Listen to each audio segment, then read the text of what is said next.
Welcome, everyone, to the dance floor, where life lessons are learned through the art of dance.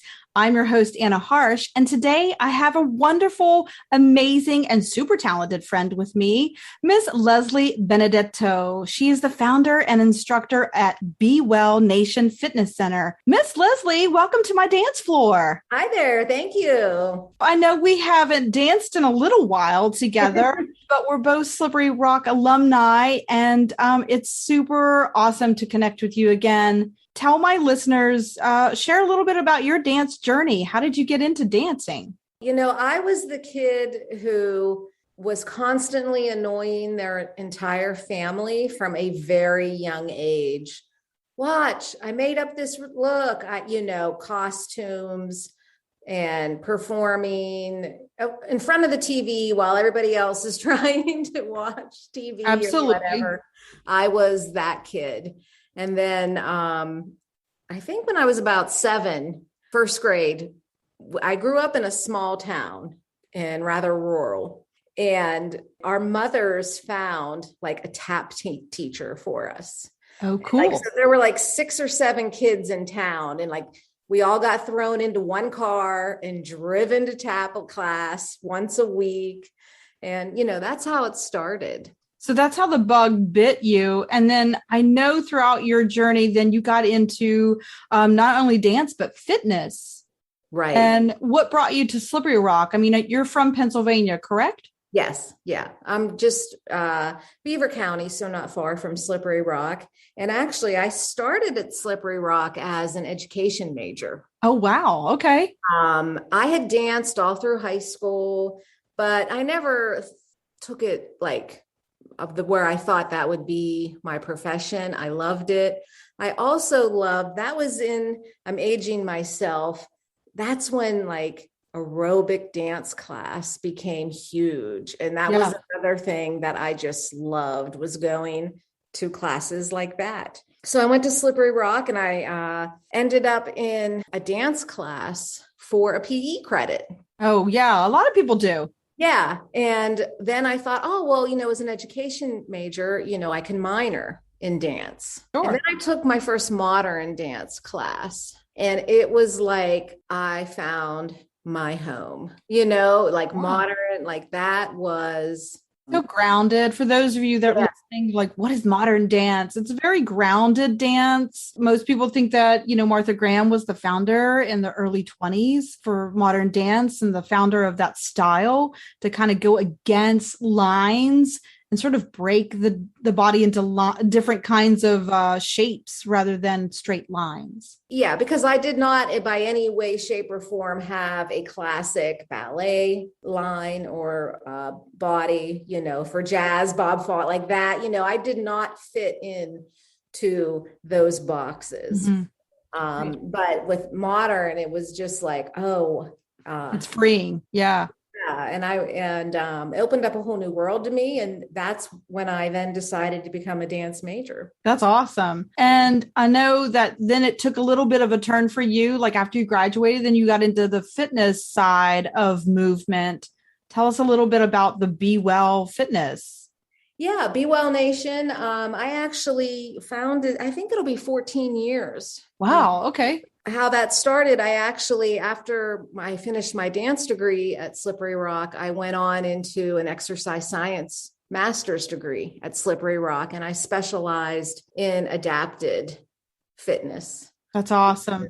And because I thought I would take that more with a dance route, but then got really just fell in love with with the fitness end of it. So 14 years ago, I was at a place with the kids at an age and whatnot where I wanted to start teaching some fitness classes and yoga. But I do not believe or subscribe to toxic fitness ideology or diet culture. Yeah. And so I don't typically enjoy going into gyms or having a traditional gym experience, because there's just a lot of diet culture and toxic. And now with social, it's talked about. 14 years ago, it wasn't really talked about.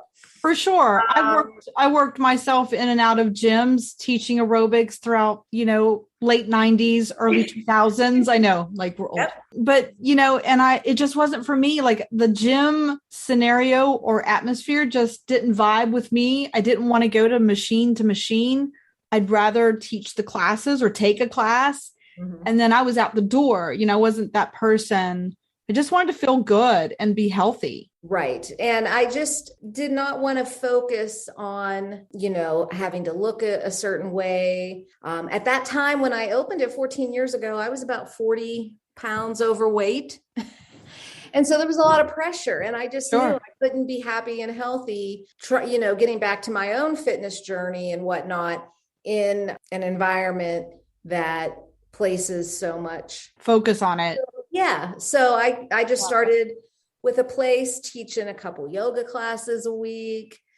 And then Zumba became a big, opportunity. And I fell in love with it. My first class. I think I went home after I took my first Zumba class, and I was signed up for a teacher training instructor. You're like, yes, this is this is so me. Yeah. And, it's fun. It's the music, the movement. Explain a little bit about Zumba, because that's really fun. I like Zumba too. Zumba really disrupted the entire fitness industry. 15, 16, they've been around over 20, but yeah, because they said we are for every body. You can go, and it's not just for, and so you would see instructors of different shapes, different sizes, different ages, different ethnic backgrounds and whatnot, where you just didn't see that in typical Group X classes. Yeah. And they really encouraged teaching outside of the gym. So it opened up fitness to people.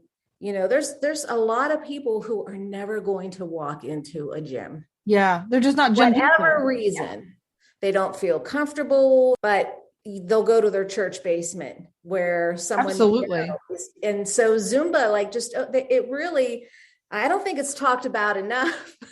Like what they did for the fitness industry and how they they changed the game for a while. I think they brought fitness, like you said, to every single body, no matter what background or type you were.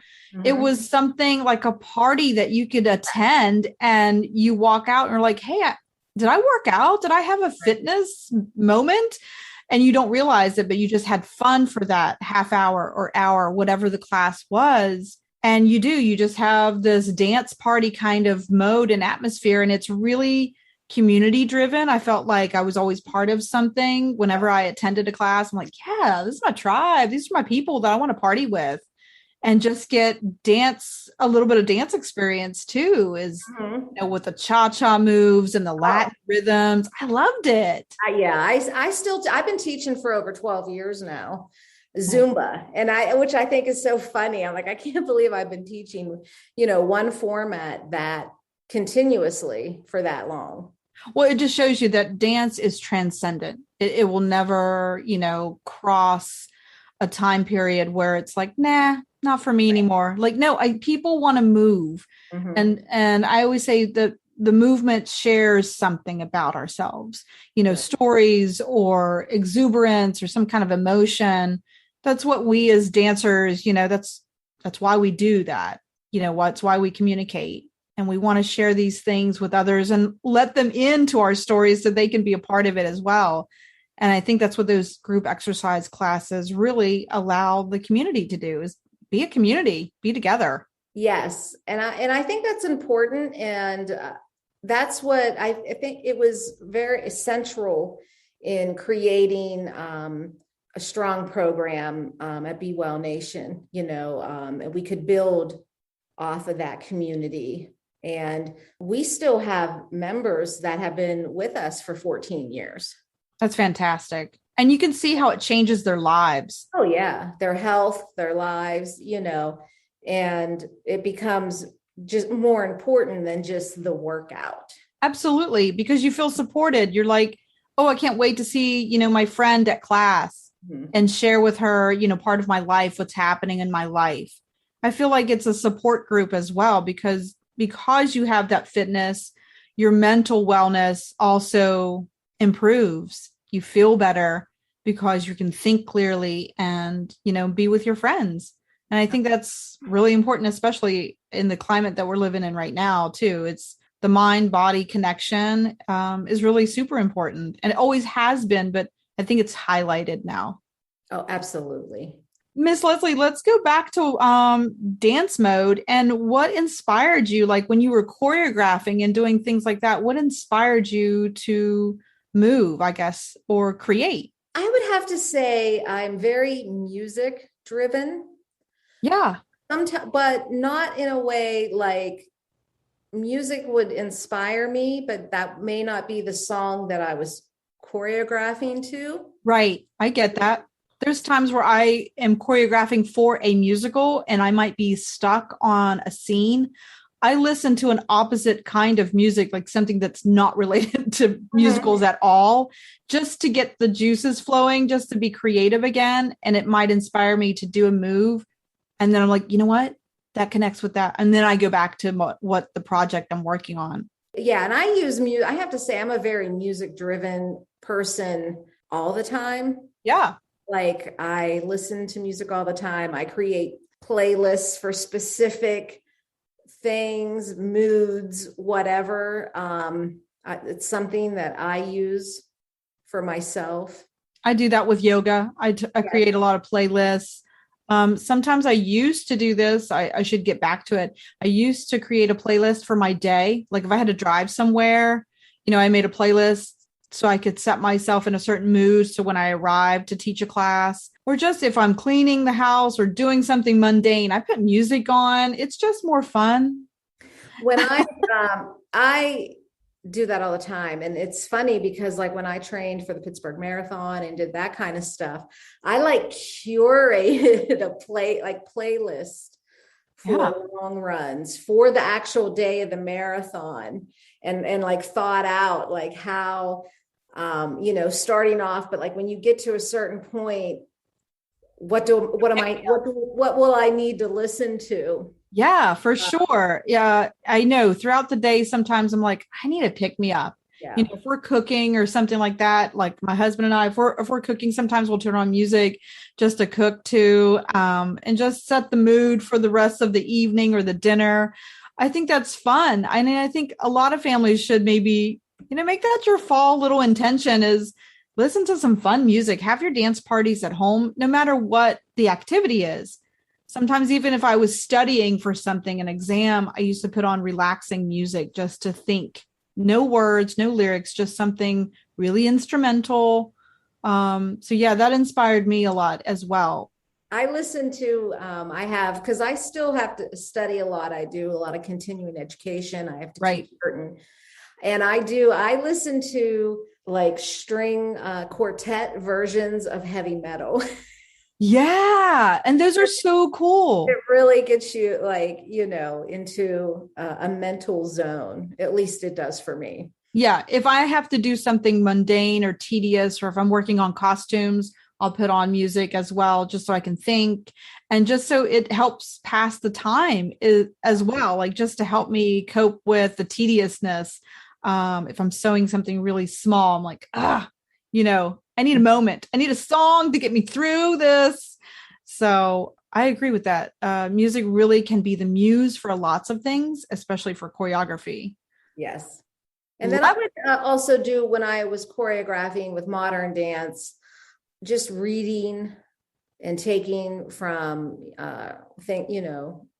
reading Stories or stories, things like that. yeah, stories. Sometimes I take from poetry. Yes, I did Anne Sexton, I think. Nice. Yes.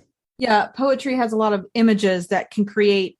For those of us that choreograph, like it creates that image in your mind. You're like, what would that look like if I moved with it? Or what would that look like if that flower was blooming? How do I make dancers look like the flower is blooming? And you just become really creative with ways that you can do that. It's solving problems one at a time, is what it is. Yes. Yes.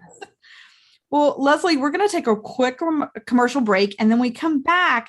Maybe you can share some of the wisdom that you've gained throughout all of the years with our younger listeners that are up and coming, maybe in fitness or dance majors out there. That what are the life lessons you're like, gosh, I wish somebody would have told me that. So when we come back, Leslie's going to share some of those thoughts with us. And we'll be right back with Miss Leslie Benedetto.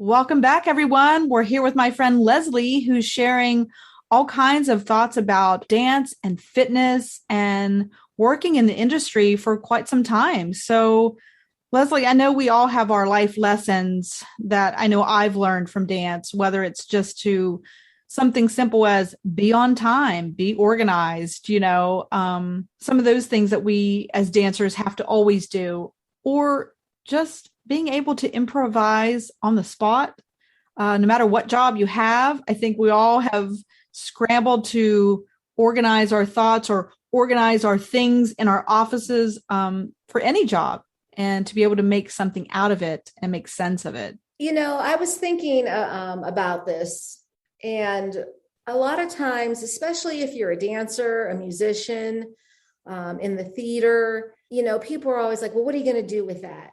Right. It's the first question if you say, I'm going to school, Right. And when I started school, I was an education major. It was safe. That was, you get a job. And I remember like going to my mother and saying, I want to change my major to dance. Yeah, and that's a big deal. Afraid what she was going to say. And my mom looked and I said, I know it's not like the safe pick or what. And my mother was like, who cares? You need to do what you love. And she was like, I was going to tell you to change your major. Wow. She's like, yeah, safe. She was like, playing it safe doesn't mean you're going to be safe. And I think now, especially with dance, music, theater, there's so don't have to just be a performer or a studio owner or a music teacher. There's so many different avenues of things you can do that people get kind of shut down before they have an opportunity to explore that. Right. I think that being creative and being in the creative arts adapts to real life. Being creative helps us solve problems that might be more challenging than you think. Like you said, it's not just about being a studio owner. It's about being a business owner too. Right. It just translates in different kinds of jobs and different kinds of life lessons that we need every day. Mm-hmm. I can't tell you how a quick change has come into my life more than I want to share. But right. Like because of dance, because of that, hey, I've got to get quickly ready. It has taught me to be ready for any emergency.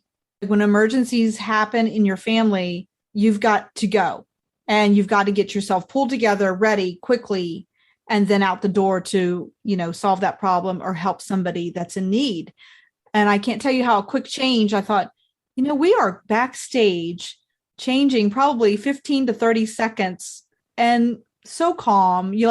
That's another just normal thing for dancers, but for everyday people that are in an emergency, let's say, and they have to do something quickly, I think they panic, they start going in through the panic mode. And I think as creative artists, we're like, that's normal. We run into that all the time.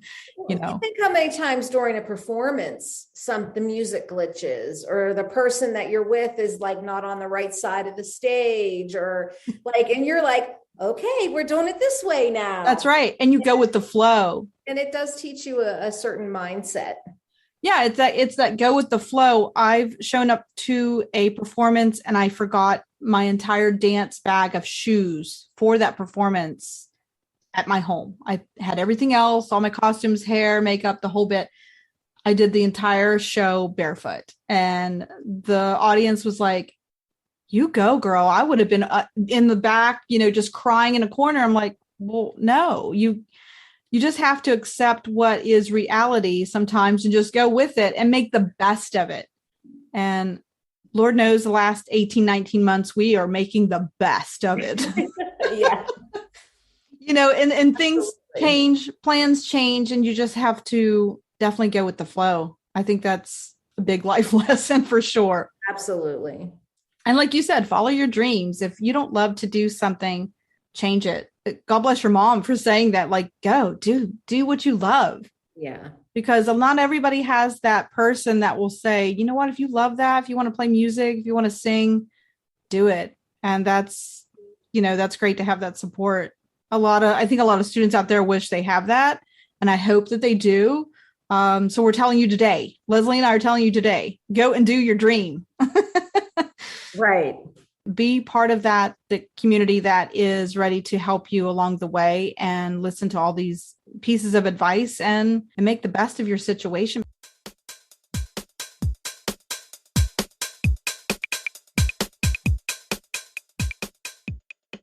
I like the name of your fitness center, B+Well, because it will make you be well. Right.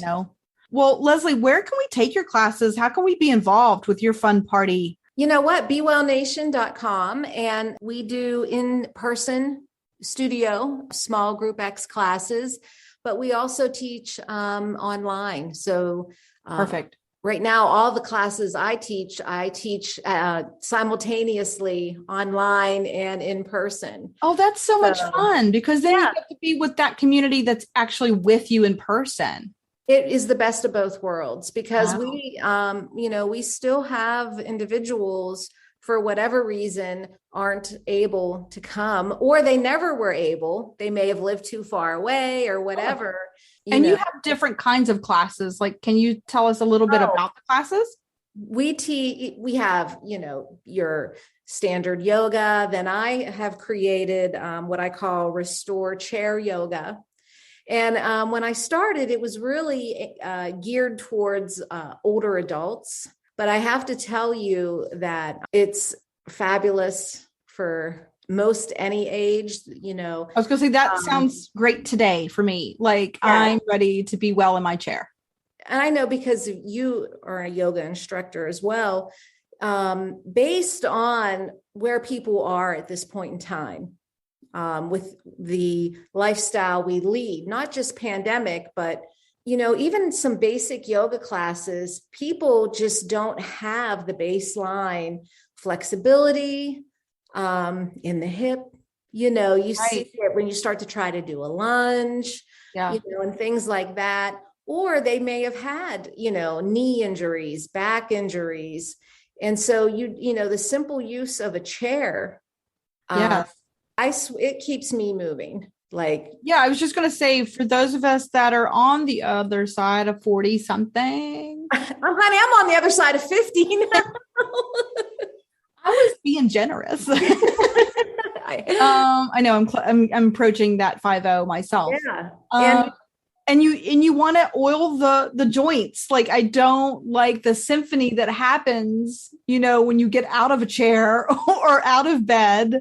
Those of us that dance know what I'm talking about. Like, every muscle bone is starting to crack and creak. And you're like, all I did was plie, and all I did was stand up, and you hear all of this cracking. So we have to oil our bones and joints and all of those things. And yoga really has kept me together as a one unit, and Pilates as well. I have a Pilates reformer, and I love both of those styles of exercise. Like you said, I do love my party moment with a Zumba kind of atmosphere as well, because it gives you that little bit of balance. Like, I need a little bit of cardio, like walking or some kind of Zumba something, or dance, of course. At B+Well, we teach Walk 15. Ooh, yeah. And we're like one of the only live walk instructors in like Western Pennsylvania at this time. People just aren't teaching, and it is one of our most popular classes. And it's popular with folks who do our high intensity HIIT training. And with our active agers. Yeah, absolutely. It's a great program. And especially because I know there's people out there, like, they did Zumba and I don't dance, and I totally get it. But you can kind of get the Zumba vibe and the fun with just, a walking program. If you, Yeah, I not. had a lot of clients that have taken my yoga class for years, but before they after a few sessions, they're like, "Hey, is there anything else I can do to just Yep. be a little bit more in your yoga class? Because girl, my leg doesn't go where your leg goes, and that's okay." And like you said, like use that chair, use that ballet bar to balance, or scale back. But the one thing that I said was like, go for a walk. Try 10, 15 minutes every day of just walking. Get your steps in. Doesn't matter how slow or how fast you go. Just keep moving. Right. A body in motion stays in motion, right? Yes. Not to Yes. bring my physics back out, but Anna and I had to take kinesiology, so we had to take physics when we were. my gosh. Yes. Still talk about that to this day. My kids roll their eyes. Hard class. I'm sorry, everyone, but kinesiology for dancers is kind of hard. It's all of the, naming all of those muscles and bones in motion after just doing a plie or a port de bras. And I'm like, I don't think I have the paper to do this. And then taking physics beforehand, I was like, whoa, wait a minute. What? Yeah, right. But we did it. We survived. And that was an important lesson to me, because if you would have told me before that, I would have told you I was not smart enough. Yeah. Especially, I don't know how the program at Slippery Rock is now, but we were in the PE department. We were under that umbrella. Mm-hmm. So, anatomy, exercise science. And I never would have thought that. Here it is now my passion. Like, I'm such an exercise science anatomy nerd, and I still pull out my flashcards. Yep. I still pull out my flashcards because, yeah, you're right. I mean, and that's a great point that a lot of people think I'll never be able to achieve that, or I'm never going to get through this, or how can I ever get that certification or degree or whatever. But you know what? You don't swallow the whole thing at the same time. You bite off in just little pieces. You take that first little quiz and then you learn a little bit more and then you take that test. Like, it can be overwhelming at first, but just take it literally, not to be pun intended, but step at a time. Yeah, absolutely. And when you're doing, if it's part of what your overall goal, all of a sudden, you can you can achieve anything. Yeah, absolutely. You are able to do things that you just didn't think you were able There's to. a point in my yoga class sometimes that I'll pause and I'll say, "Hey everyone, we've made it halfway through. Let's start, doing this next section." And everybody sort of looks at me like, "Wow, we have? Well, good for me," and I kind of give them that moment to congratulate themselves a little bit, because you know what? Sometimes it's just like, hey, you've made it, you've shown up, and you've done the work, and you're halfway there, and you can make it together with all of us. Mm-hmm. We're all doing this together with you. So let's keep rowing together, And I think that's hard sometimes right now, especially because we're all in our little own pods. That maybe if everybody can just either take your online class or get out and walk with a neighbor, anything to start connecting and being a part of that collective awe. And start realizing where you are instead of where you need to be. Right. And that's okay. I talk about the process. Figure out where you are. You need to be in your process instead of always thinking about what, you're halfway there. That's where you're at. Doesn't matter where you're not or where you need to be. Right.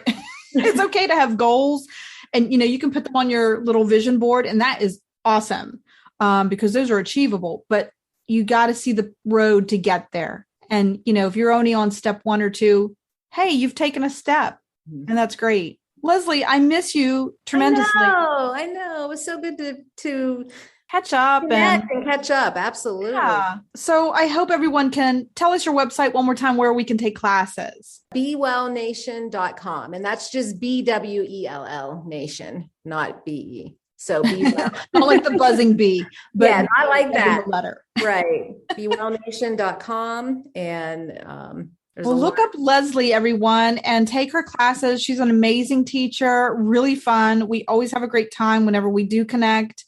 And take her advice and be well. Mind, body, fitness. Let's do it, everyone. Thank you all for joining us today and being on the dance floor with me. Don't forget to like, share, and subscribe. I'm your host, Anna Harsh. And until next time, keep dancing and moving on the dance floor.